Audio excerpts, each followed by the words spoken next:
আজকে একটু বিশেষ একটা দিন মনে করে, কানাডা ডে মনে করে আজকে একটু সময় করে বের হলাম। আসলে আমরা দেশে থাকতে যেটা মনে করি যে বিদেশে গেলে অনেক এনজয় করব, অনেক ঘুরবো, অনেক কিছু দেখব। আসলে ওরকমটা কিন্তু হয়ে ওঠে না। প্রবাসটা আসলে প্রত্যেকটা প্রবাস প্রত্যেকের জন্য খুব ব্যস্ততম একটা মুহূর্ত থাকে। সে তার ব্যক্তিগত কাজের পরে, তার কর্মজীবনের যে সময়টুকু দেওয়ার পরে আসলে তার কাছে আর সময় থাকে না। আর যারা বিশেষ করে পরিবার নিয়ে থাকে তাদের তো আরও থাকে না। তো আজকে ছিল কানাডা ডে, তারা এদিন বিশেষ একটা দিন হিসাবে দিনটাকে পালন করে। তো আমার পাশেই একটু বের হলাম, চমৎকার একটা জায়গা যেখানে আসলে সময় কাটানোর জন্য, অবসর সময়, অলস সময় কাটানোর জন্য, সুন্দর মুহূর্ত কাটানোর জন্য এই জায়গাগুলা দেখুন খুব সুন্দর লাগছে। তো আজকে বের হই, চমৎকার লাগছে দৃশ্যগুলো দেখে।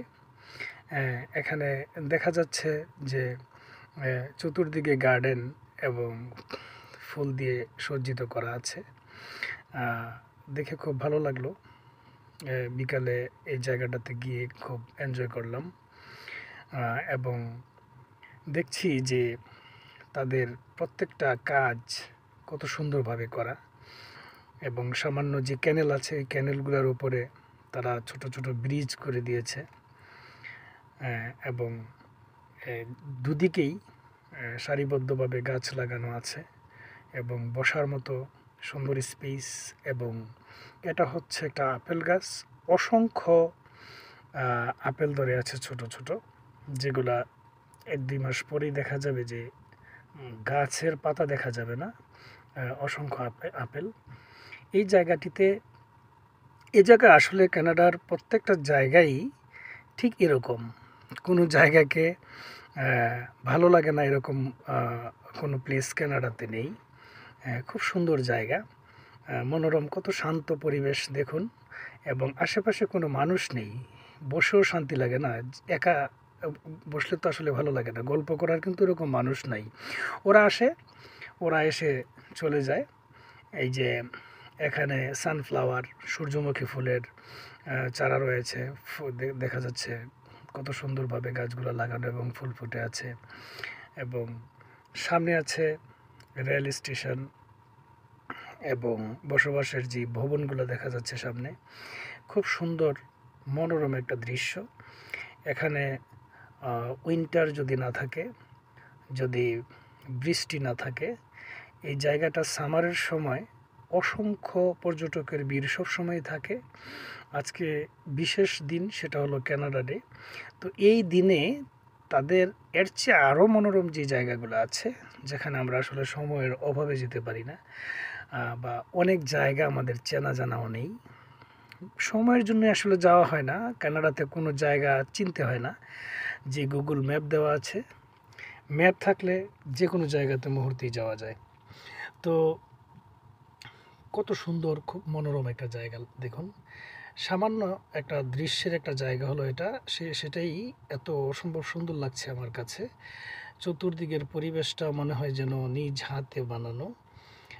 খুব এনজয় করেছি দিনটাকে, যদিও অল্প সময়ের জন্য বের হয়েছি, কিন্তু খুব এনজয় করেছি আসলে। খুব চমৎকার লাগছে আমার কাছে। প্রত্যেকটা জায়গায় দেখার মতো এবং খুব চমৎকার। আসলে আমাদের জন্য না, বিভিন্ন দেশের লোক যারা আছে, বিশেষ করে সুইজারল্যান্ড, কানাডা, টার্কি, সিঙ্গাপুর, এই দেশগুলো আসলে মনে রাখার মতন পরিবেশ রয়েছে। তো এটা হচ্ছে একটা স্বাভাবিক একটা দৃশ্যের একটা জায়গা। এর চেয়ে আরও অসম্ভব সুন্দর সুন্দর জায়গা কানাডাতে রয়েছে, যে জায়গাগুলোকে খুব মন চাইবে যে বারবার দেখার জন্য ছুটে যাই। তো আজকে অল্প সময়ের মধ্যে জায়গাটা ক্যামেরাবন্দি করেছি, আমার ভালো লেগেছে। তাই ভাবলাম বন্ধুরা যারা আছে তাদেরকে একটু দেখার সুযোগ করে দিই, যারা আসলে এই জায়গাটাতে আসতে পারেনি। এই জায়গাগুলা দেখানোর উদ্দেশ্য হচ্ছে যেন তারা লোভনীয় হয়ে এই জায়গাতে ঘুরতে চলে আসে, এবং যাদের ইচ্ছা রয়েছে তাদের জন্য শুভকামনা রইল যাতে কানাডা এসে উপভোগ করতে পারে, এনজয় করতে পারে। তো আসলে কেমন লাগলো, দৃশ্যটুকু দেখে কেমন মনে হলো অবশ্যই কমেন্টস করে জানাবেন। এবং আমি যে জায়গাগুলো দেখি, আমার কাছে যে জায়গাটা খুব সুন্দর মনে হয়, আমি গাড়ি থেকে নেমে যাই এবং ওই জায়গাটাকে ক্যামেরাবন্দি করার চেষ্টা করি। আসলে হয়ে ওঠে না। আমি বাংলাদেশেও অসংখ্য ভিডিও ধারণ করেছি এবং আমার চ্যানেল রয়েছে, কিন্তু এখানে আসার পরে অসংখ্য ভিডিও করার মতো দৃশ্য এবং অনেক ইভেন্ট আছে, কিন্তু সময় পাওয়া যায় না, যে কারণে সময়ের অভাবে হয়ে ওঠে না যে আসলে এই ভিডিওগুলো করি। তো দেখুন কত চমৎকার দৃশ্য আমার সামনে রয়েছে, বহুতল ভবন। এই ভবনগুলা কিন্তু আসলে বাংলাদেশের মতো বা অন্যান্য দেশের মতো ইট, সিমেন্ট এবং রডের তৈরি নয়। এখানে ম্যাক্সিমাম আছে কাঠের তৈরি। যত বড় ভবন দেখেন এগুলো কিন্তু কাঠের তৈরি, কিন্তু কাঠের তৈরি হলেও আপনি বুঝবেন না যে এটা কাঠ দিয়ে তৈরি করা হয়েছে। যখন এই ভবনের ভিতরে যাবেন তখন আপনি টাইলস দেখেও বুঝতে পারবেন না যে এটাতে কাঠ রয়েছে, এবং কাঠ দেখা যাবে, কিন্তু ভিতরে গেলে আপনি দেখবেন যে সত্যি ইট, রড এবং সিমেন্টের তৈরি।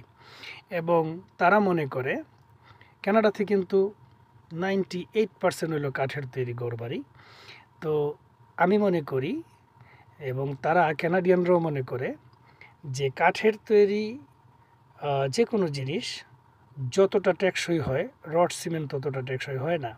এবং সত্যি আপনি কাঠের জিনিস যতটা ব্যবহার করবেন এটা আরও তার টেকসই যেমন বাড়ে এবং চাকচিক্য আরও বাড়ে। সহজে কিন্তু আসলে নষ্ট হয় না। এবং এখানে অসংখ্য গাছপালার একটা দেশ হচ্ছে কানাডা, কিন্তু প্রভিন্স ভেদে ভিন্নতা দেখা যায় এই কারণে যে কোনো প্রভিন্সে উইন্টারে শীতের তাপমাত্রার পরিমাণ অনেক অনেক হাই থাকার কারণে এই গাছপালাগুলার শ্রী নষ্ট হয়ে যায়, সৌন্দর্য নষ্ট হয়ে যায়। কিন্তু নতুবা এই কানাডাতে যেই পরিমাণে গাছপালা রয়েছে, অসংখ্য গাছপালা, যে কারণে এই দেশটা আরও সুন্দর বেড়ে গেছে, বহু গুণে সৌন্দর্য বেড়ে গেছে, প্রচুর পরিমাণে গাছ। কিন্তু আমার কাছে অবাক লাগে মাঝে মাঝে যে উইন্টার যখন আসে কোনো অস্তিত্ব থাকে না গাছের, এবং উইন্টার যাওয়ার পরে মুহূর্তের মধ্যেই 1 থেকে 2 মাসের মধ্যে প্রত্যেকটা গাছ এবং ঘাসপালায়, লতা পাতায় পুরাটা ভরে যায় এবং খুব সুন্দর হয়ে যায়। দেখুন কিছুই ছিল না, এই উইন্টারে ছিল মরুভূমির মতো। এখানে ছোট্ট একটা ক্যানেল রয়েছে, ছোট্ট একটা খাল রয়েছে, একটু পর পর দেখা যায় যে বোট নিয়ে এবং কুকুর নিয়ে ওই নৌকা দিয়ে তারা পানিতে নৌকাবাইজ করছে। কেমন লাগলো অবশ্যই জানাবেন। ভালো থাকবেন, সুস্থ থাকবেন এবং ওয়েলকাম টু কানাডা।